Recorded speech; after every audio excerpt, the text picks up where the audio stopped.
एक रिसर्च में देखा गया है कि हेल्थ केयर एक्सपेंडिचर जो हम लोग करते हैं उसमें ऑलमोस्ट 60% या उससे भी ज़्यादा जो एक्सपेंस है वो मेडिसिन के कॉस्ट की तरफ जाता है।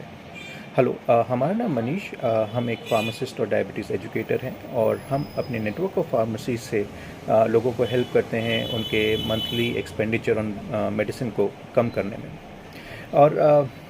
जब भी हम जेनरिक मेडिसिन की बात करते हैं तो मेजॉरिटी डॉक्टर्स को ये बात पसंद नहीं आती है, और मुझे लगता है कि ये ज़्यादातर उनके इस इग्नोरेंस की वजह से है। उन्हें ये पता ही नहीं है कि जेनरिक मेडिसिन की एफिकेसी और क्वालिटी के बारे में, जिसका खामियाजा अल्टीमेटली पेशेंट्स को भुगतना पड़ता है। और कई बार वो पर्टिकुलर किसी मेडिसिन के कॉस्ट को ऑलमोस्ट 4 to 5 टाइम्स ज़्यादा मार्केट में पे करते हैं। इनफैक्ट कभी कभी तो ऑलमोस्ट 10 टाइम्स ज़्यादा उन्हें मार्केट में पे करना पड़ता है। गवर्नमेंट के गाइडलाइंस की बात कर लें या एमसीआई गाइडलाइंस की बात कर लें, नॉर्म्स की बात कर लें, तो ये स्पष्ट लिखा गया है नॉर्म्स में कि डॉक्टर्स को पर्टिकुलर वो चाहे किसी भी ब्रांड को प्रिस्क्राइब कर रहे हो, लेकिन साथ में जेनरिक नेम को लिखना बहुत ज़रूरी है, क्योंकि अवेलेबिलिटी ऑफ मेडिसिन एक इशू है। और अगर generic name of medicine prescription पर स्पष्ट लिखा जाएगा तो फिर जो भी अवेलेबल जेनरिक मेडिसिन हैं उसे पेशेंट को फार्मेसी के लेवल पर दिया जा सके। लेकिन under the influence of pharma companies, doctors, majority of the doctors जो है वो पर्टिकुलर किसी एक या दो ब्रांड को, पर्टिकुलर कुछ ब्रांड्स को प्रमोट करने में विश्वास रखते हैं, जिसका अल्टीमेटली एक financial impact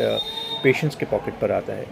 as a pharmacist let me tell you कि जेनरिक मेडिसिन अगर एक अच्छी कंपनी की हम लोग यूज़ करते हैं तो ना कि हम सिर्फ अपने मेडिसिन कॉस्ट को ऑलमोस्ट 90% तक रिड्यूस कर सकते हैं, बल्कि हमें जो इफ़ेक्ट हमारी बॉडी में पर्टिकुलर किसी मेडिसिन को कंज्यूम करने में होनी चाहिए वो बिल्कुल वैसी ही इफ़ेक्ट हमारे बॉडी में होती है। सो अगर आपके मन में कोई भी प्रश्न है तो आप हमें जेनरिक मेडिसिन के बारे में हमें इस वीडियो के नीचे कमेंट बॉक्स में लिख सकते हैं, और अपने किसी भी डाउट को क्लियर कर सकते हैं। हम यही समझते हैं कि अगर कभी भी कोई क्वेश्चन हो तो हमें डिस्कशन करना चाहिए, और ये भी साथ में सोचना चाहिए कि अगर जेनरिक मेडिसिन वर्क नहीं करती तो हम इंडिया में ऑलमोस्ट हज़ारों ऐसे जेनरिक मेडिसिन आउटलेट्स हैं जिसमें डेली लाखों प्रिस्क्रिप्शन सर्व किए जाते हैं। हम अगर सिर्फ गवर्नमेंट इनिशिएटिव की बात करें तो प्रधानमंत्री जन औषधि केंद्र